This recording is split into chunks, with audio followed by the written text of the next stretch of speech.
کیا کہا مہر بتاؤ دینے کے لیے کیا ہے، کیا دو گے مہر، کچھ ہے؟ کہنے لگا نہیں میرے پاس کچھ نہیں ہے۔ اللہ کے نبی نے کہا ایک بار اپنے گھر چلے جاؤ اور دیکھ کر آؤ۔ بخاری شریف کا واقعہ کتاب النکاح، ایک بار گھر جاؤ اگر کچھ مل جائے تو لے کر آؤ۔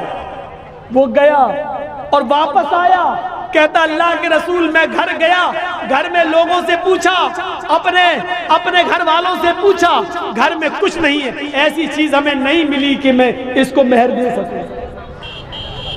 مہر دینے کے لیے بھی نہیں ہے، گھر میں کچھ ہے نہیں، اور شادی کا سپنا ہم تصور کریں ہمارے یہاں ہو جائے گی؟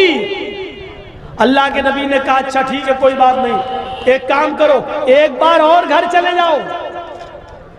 کہا اگر لوہے کی انگوٹھی مل جائے تو وہی لے کے آؤ، جاؤ اسی کو مہر بنا دیں گے، ارے کچھ تو دو اپنی ہونے والی بیوی کو۔ وہ گیا پھر واپس آیا اور کہتا اللہ کے رسول لوہے کی انگوٹھی بھی نہیں ملی۔ کہا کچھ بھی نہیں ہے؟ کہا اللہ کے رسول صرف اس لنگی کے جو میں پہنے ہوئے ہوں اس کے علاوہ میرے پاس کچھ نہیں ہے۔ رات میں کبھی کبھی جب سردی لگتی ہے تو میرے پاس ایکسٹرا چادر بھی نہیں ہے، اسی لنگی کو کھولتا ہوں اور اپنے اوپر ڈال لیتا ہوں، یہ چادر کا بھی کام کرتی ہے، اور جب گھر سے باہر نکلتا ہوں تو یہ لنگی لپیٹ کے باہر آ جاتا ہوں۔ آپ اگر کہیں تو آدھی لنگی اسی میں سے میں اس کو دے سکتا ہوں۔ تصور کرو اس نکاح پر، قربان جائیے محمد رسول اللہ کی شریعت۔ کیسے راستے نکال رہے ہیں سماج میں بیٹھنے والے پنچایتیوں، تم راستے نہیں نکال پاتے ہو۔ اللہ کے رسول نے کہا جب یہی ایک لنگی ہے تیرے پاس اور کوئی چادر بھی نہیں ہے تو وہ بھی تو پوری لنگی اس کو دے نہیں سکتا، آدھی دے رہا ہے، تو آدھی تیرے کسی کام کی نہیں اور آدھی اس کی بھی کسی کام کی نہیں، یہ لے کے کیا کرے گی جب اس کو بھی کوئی فائدہ نہیں، نہ یہ پہن سکتی نہ تو پہن سکتی، تو لے کے کیا کریں گے اس کو، اپنے پاس رکھ۔ تھوڑی دیر بیٹھے، اللہ کے رسول بھی تھوڑی حدیث کا نقشہ دیکھو، بخاری کے الفاظ پر غور کرو، اللہ کے رسول بھی بیٹھ گئے، وہ صحابی بھی تھوڑی دیر بیٹھے رہے۔ جب انہوں نے دیکھ لیا کہ میرے پاس کچھ نہیں ہے مہر، تو یہ سوچ کر اٹھ گئے کہ اب میرا نکاح نہیں ہو سکتا ہے، تو چلنے لگے، کسی سے کچھ نہیں کہا، ان کی آنکھوں میں آنسو آ گئے اور اٹھ کے چلنے لگے۔ اللہ کے نبی نے ان کو جاتے ہوئے دیکھا، گھر کے دروازے سے نکلتے ہوئے دیکھا تو کہا ادھر آؤ۔ وہ پلٹے، کیا بات ہے، ادھر آؤ، کہاں جا رہے ہیں؟ کہ اللہ کے رسول جا رہا ہوں، کچھ کماؤں گا، گھر میں اور بھی لوگ ہیں ان کے لیے محنت مزدوری کروں گا، جب میرے پاس کچھ نہیں ہے تو نکاح نہیں ہو سکتا ہے۔ آپ نے کہا بیٹھو میرے پاس۔ اللہ کے رسول نے کہا اچھا یہ بتاؤ تمہیں کچھ قرآن یاد ہے؟ قرآن کچھ یاد ہے تمہیں؟ اس نے کہا ہاں اے اللہ کے رسول یہ سورت یہ سورت یہ سورت یہ سورت۔ اس نے 4-5 سورتوں کے نام گنائے۔ اللہ کے رسول نے ایک اور سوال کرا، یہ صورتیں تمہیں یاد ہیں؟ ہاں ہاں۔ آپ نے پھر ایک سوال کیا، کیا تم اس کو بغیر دیکھے پڑھ سکتے ہو؟ یعنی منہ زبانی یاد ہے، حفظ ہے یہ صورتیں تمہیں؟ اس نے کہا ہاں اللہ کے رسول دیکھ کر نہیں بغیر دیکھے پڑھ سکتا ہوں۔ اللہ کے نبی فرماتے ہیں اتنی بڑی دولت تمہارے پاس ہے اور تم کہہ رہے ہو میرے پاس کچھ نہیں ہے، یہ صورتیں تم بغیر دیکھے پڑھ سکتے ہو؟ ہاں۔ فرمایا کیا یہ صورتیں تم اس عورت کو یاد کرا سکتے ہو، اپنی بیوی کو سکھلا سکتے ہو، اس کو یاد کرا سکتے ہو؟ فرمایا ہاں میں یاد کرا دوں گا۔ فرمایا اے عورت تیرے ہونے والے شوہر کے پاس مہر دینے کے لیے کچھ نہیں ہے، لیکن جو صورتیں اس کو یاد ہے وہ تجھے یاد کرا دے گا۔ کیا تو قرآن کی انہی صورتوں کو اپنا مہر ماننے کے لیے تیار ہے؟ کیا اسی مہر پر تو نکاح کر لے گی؟ کہنے لگی اللہ کے رسول جس عورت کے نکاح میں قرآن کی صورتیں مہر بن جائیں اس سے زیادہ پاکیزہ اور بابرکت نکاح کس کا ہو سکتا ہے؟ میں تیار ہوں۔ اللہ کے رسول کھڑے ہوئے اور خطبہ نکاح پڑھایا، خود اس کے ولی بن گئے اور خطبہ نکاح پڑھا کے کہا جاؤ اپنی بیوی کو لے جاؤ، جاؤ اپنی بیوی کو اپنے گھر لے جاؤ۔ میرے بھائیوں نہ بارات کا پتہ چلا، نہ موٹر سائیکل کا پتہ چلا، نہ ہلدی ملی گئی، نہ ابٹنا ملا گیا، نہ آتش بازی چھوٹی، نہ لڑکی والوں کو کسی نے بلایا، کہ آؤ ہماری بیٹی کی شادی ہے. اللہ کے رسول ہی اس لڑکی کے باپ بن گئے. اس کے ماں باپ کوئی تھا نہیں، اس لیے قاضی ولی بن گیا. آپ نے نکاح پڑھایا اور خود اس لڑکی کے باپ بن گئے اور آپ نے اس لڑکی کی رخصتی اس کے ساتھ کر دی. اسلام اس طریقے سے فضول خرچی سے بچا کر راستے نکالتا ہے. سن لو، سب سے بڑا نیک کام اگر آج کے زمانے میں ہے تو وہ یہ ہے کہ کسی غریب لڑکے کا کسی غریب لڑکی سے نکاح کرا دیا جائے اور بغیر جہیز کے ایک غریب لڑکی کو کسی کے گھر پہ پہنچا کر اس کی بیوی بنا دیا جائے. اس سے بڑا نیک کام کوئی نہیں ہے.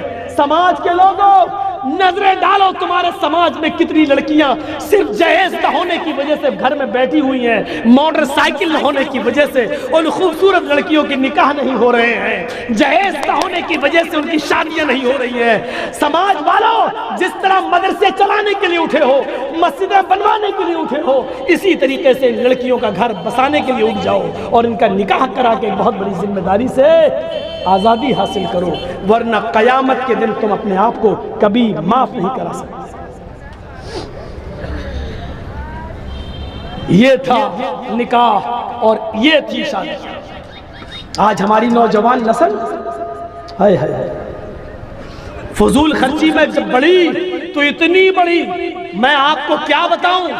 یہ آج 27 فروری ہے، جب پہلی جنوری تھی، 1 جنوری 2 مہینے پہلے پروگرام نہیں چل رہے تھے، کہیں لاک ڈاؤن کا اثر تھا اور میں اپنے شہر میں ہی تھا، اپنے اٹھابہ میں. 31 دسمبر کو میں کچھ دیر رات تک پڑھتا رہا اور کچھ چیزیں لوگوں نے ہمارے ایک گروپ کے اندر کچھ بھیجی تھی تو میں اس کو پڑھ رہا تھا موبائل پر.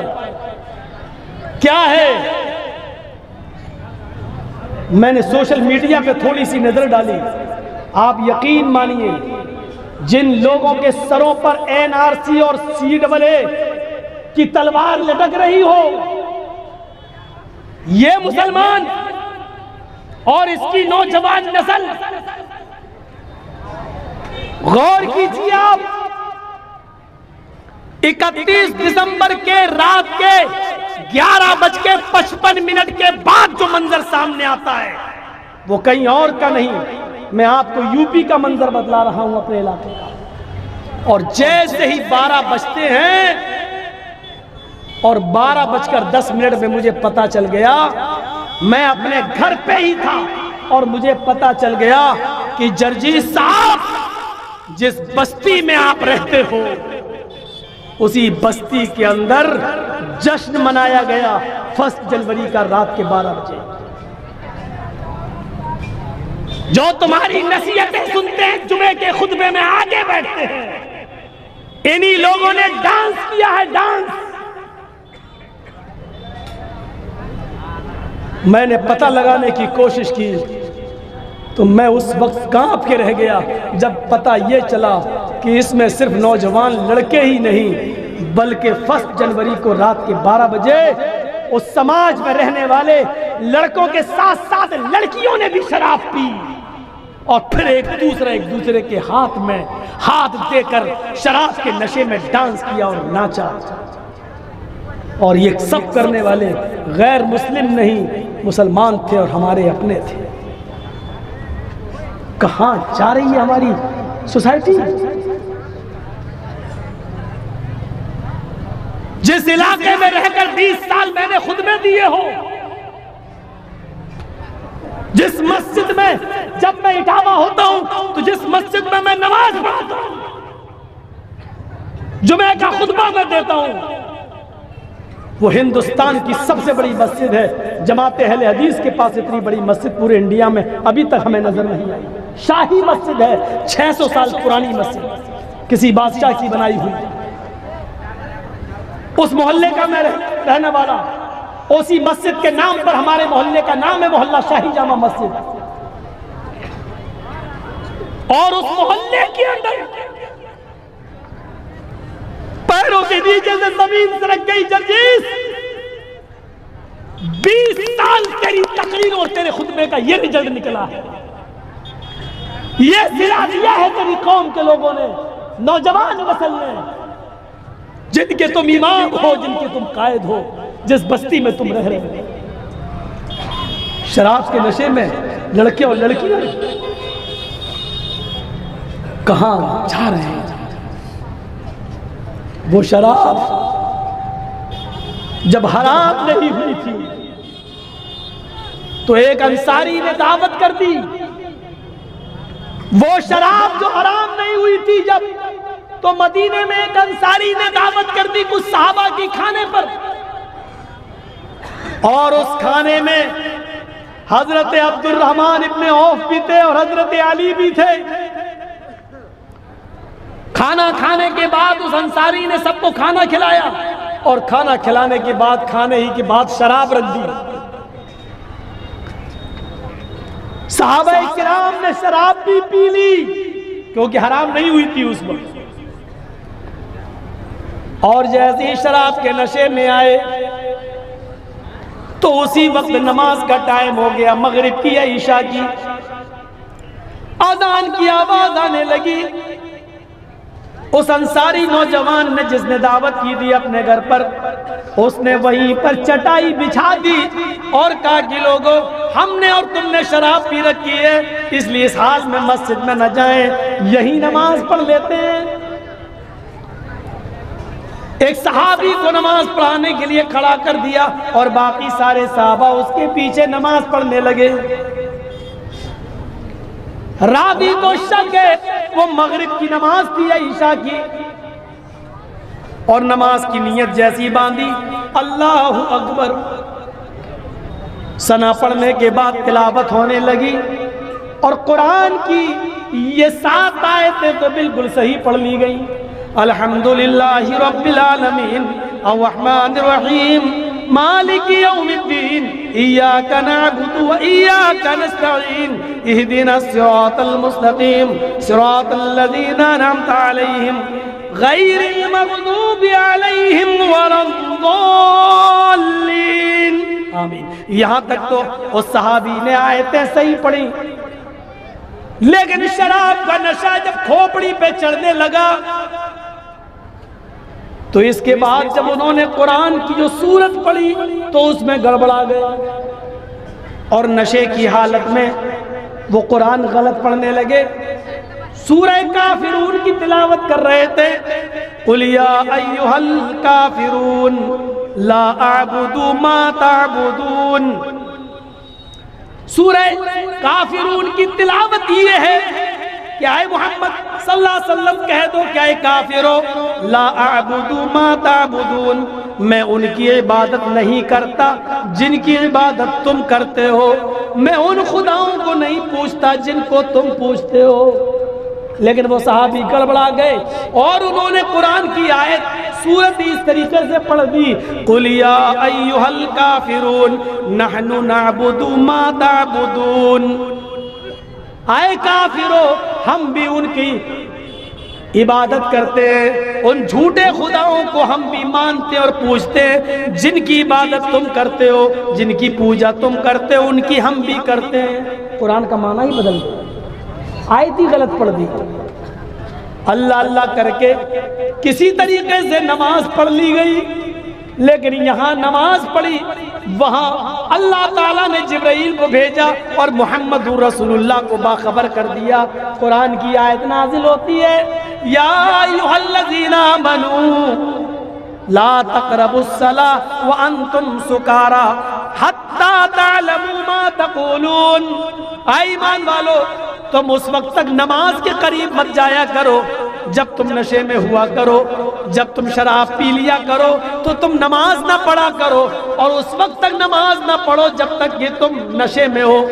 جب نشہ اتر جائے تب تم مسجد میں جایا کرو اور اس وقت نماز پڑھا کرو، جب تمہارے منہ سے جو نکل رہا تم اس کو سمجھنے لگو، حتی تعلموا ما تقولون، جو تم بول رہے ہو اس کو سمجھنے لگو کہ میں کیا بول رہا ہوں، تب تم نماز پڑھنے جاؤ۔ اس آیت نے صحابہ کرام کی زندگی بدل دی۔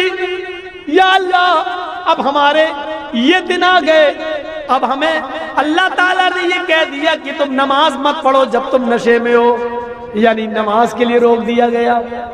یہ شراب اتنی بری چیز ہے، اس کو پینے کے بعد جب ہم نشہ آ جائے تو نماز نہ پڑھیں۔